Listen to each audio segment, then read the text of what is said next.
కోట్లాది మంది అణిచివేయబడిన ప్రజల గొంతుకగా ఆధునిక భారత నిర్మాతగా నిలిచిన ఒక అసాధారణ వ్యక్తి కథ ఇది. భారతదేశ చరిత్రలో అణగారిన వర్గాల కోసం పోరాడిన మహానుభావుడు. సమానత్వం, న్యాయం, స్వేచ్ఛ కోసం తన జీవితాన్ని అంకితం చేసిన మహాత్ముడు అతనే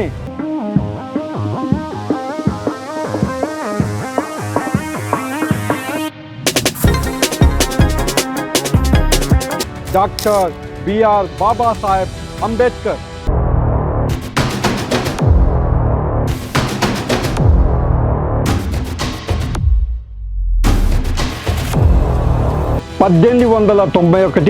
ఏప్రిల్ 14న రామ్జీ సక్పాల్, భీమాబాయి దంపతుల 14వ సంతానంగా భీమ్రావ్ జన్మించారు. తన బాల్యంలోనే తీవ్ర అన్యాయాలను ఎదుర్కొన్నారు.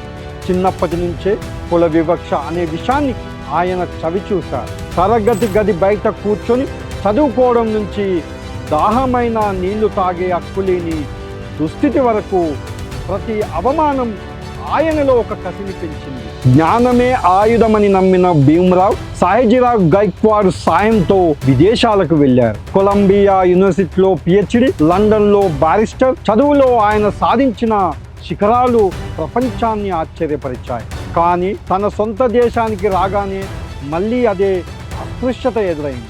1927 మహద్ సత్యాగ్రహం కేవలం నీటి కోసం కాదు, అది మనుషుల ఆత్మగౌరవం కోసం జరిగిన పోరాటం.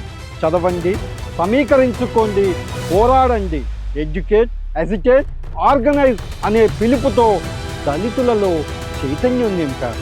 మనుస్మృతి దహనం చేసి పాతకాలపు వివక్షాపూరిత భావజాలానికి చరమగీతం పాడారు. స్వతంత్ర భారతదేశానికి చట్టం కావాలి, అందరినీ సమానంగా చూసే రాజ్యాంగం కావాలి. రాజ్యాంగ ముసాయిదా కమిటీ చైర్మన్గా అంబేద్కర్ భారతదేశపు ఆత్మను అక్షరబద్ధం చేశారు. రిజర్వేషన్ల ద్వారా వెనుకబడిన వర్గాలకు బాసటగా నిలిచారు. మహిళల హక్కుల కోసం హిందూ కోడ్స్ బిల్లును ప్రవేశపెట్టారు. జీవిత చరమాంకంలో సమానత్వం లేని చోట మనిషి మనశ్శాంతిగా ఉండలేడని గ్రహించి 1956లో తన అనుచరులతో కలిసి బౌద్ధ ధర్మాన్ని స్వీకరించారు.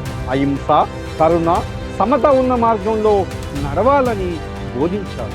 1956 డిసెంబర్ 6న ఆయన భౌతికంగా మనల్ని విడిచి వెళ్ళిన ఆయన ఆలోచనలు సజీవం.